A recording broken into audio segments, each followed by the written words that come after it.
ہر شخص، ہر فرد اور ہر حکومت کی یہ ذمہ داری ہے کہ اس کے پاس جو بھی خبر یا اطلاع آئے، بالخصوص جن کا کام ہی آگ بھڑکانا ہو، فساد برپا کرنا ہو، تو کوئی بھی ایکشن لینے سے پہلے تحقیق کی جائے، تاکہ محض کسی بدگمانی یا غلط فہمی کی بنا پر کسی کے خلاف کوئی کارروائی نہ ہو۔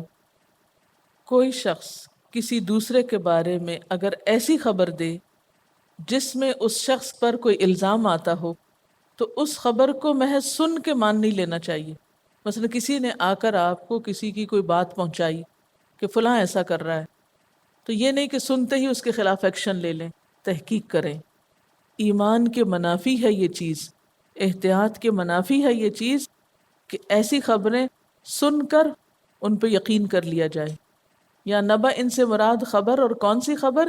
جس میں کسی کے خلاف کوئی بات کہی گئی ہو، کسی پر کوئی الزام آ رہا ہو، تو کوئی بھی رائے قائم کرنے سے پہلے امپارشل تحقیق ہونی چاہیے، انویسٹیگیشن ہونی چاہیے، اور جب کوئی ایکشن لینا چاہیے تحقیق سے پہلے ایکشن نہیں لینا چاہیے۔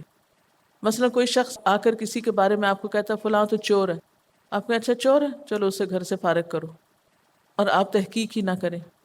آپ ضرور پوچھیں کہ کہاں کہاں چوری کی اس نے، کیا کیا غلط کام کیا، کوئی دلیل اس کی، کوئی گواہ اس کا، کوئی ثبوت اس کا۔ یعنی ثبوت لیے بغیر، دلیل کے بغیر، گواہی کے بغیر آپ ایکشن نہیں لے سکتے۔ اچھا، یہ بات کیوں کی گئی؟ اس لیے کہ یہ جو بدو قبائل تھے نا، دور جاہلیت میں ان کی آپس میں بہت رکاوٹیں تھیں، ایک دوسرے سے بنتی نہیں تھی، بہت سی رنجشیں تھیں۔ جیسے اب بھی ہوتا ہے نا، خاندانوں برادریوں میں آپس میں ایک دوسرے سے بہت لگتی۔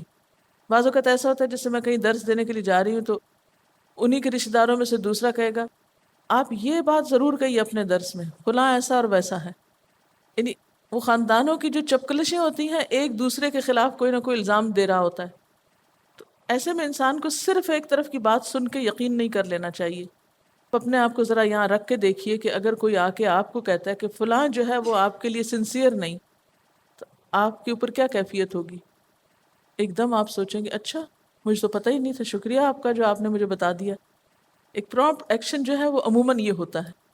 لیکن جس شخص پر کوئی ذمہ داری ہو، تو اگر کوئی شکایت لے کر پہنچے کہ فلاں نے میرے ساتھ یہ کیا ہے، تو صرف اس شکایت پر کوئی ایکشن نہ لیا جائے جب تک کہ دوسرے سے بھی پوچھ نہ لیا جائے کہ کیا واقعی بات ایسے ہے۔ اور خصوصاً وہ لوگ کہ جن کا اپنا کردار یا جن کا اپنا عمل اس بات کی گواہی دیتا ہو کہ وہ خود بھی مفسد ہیں، تو ایسی صورت میں اگر کہیں سے بھی کوئی اہم خبر لے کر آتا ہے اور مرکز کو اپنے حق میں کرنے کے لیے اور دوسرے کے خلاف استعمال کرنے کے لیے استعمال کرنا چاہتا ہے، تو ایسی صورت میں فوری ایکشن نہیں لیا جائے گا۔ تو اقدام سے قبل تحقیق کا مشورہ دیا جا رہا ہے۔ کیوں؟ کہیں ایسا نہ ہو، یعنی اس بات کا خوف یا اندیشہ ہے کہ ایسا نہ ہو جائے کہ تم کسی قوم پہ جا پڑو۔ جا پڑو سے مراد کیا ہے؟ یعنی ان کے خلاف کوئی ایکشن لو یا فوج کشی کرو، یعنی صرف ون سائیڈڈ بات سن کے، اور پھر نتیجہ کیا نکلے جب تم ایکشن لے چکو تو پتہ چلے کہ خبر ہی غلط تھی۔ فَتُصْبِحُوا عَلَىٰ مَا فَعَلْتُمْ نَادِمِينَ، تو تم اپنے کیے پر انتہائی نادم اور پشیمان ہو کہ ہم نے پہلے کیوں نہ تحقیق کر لی۔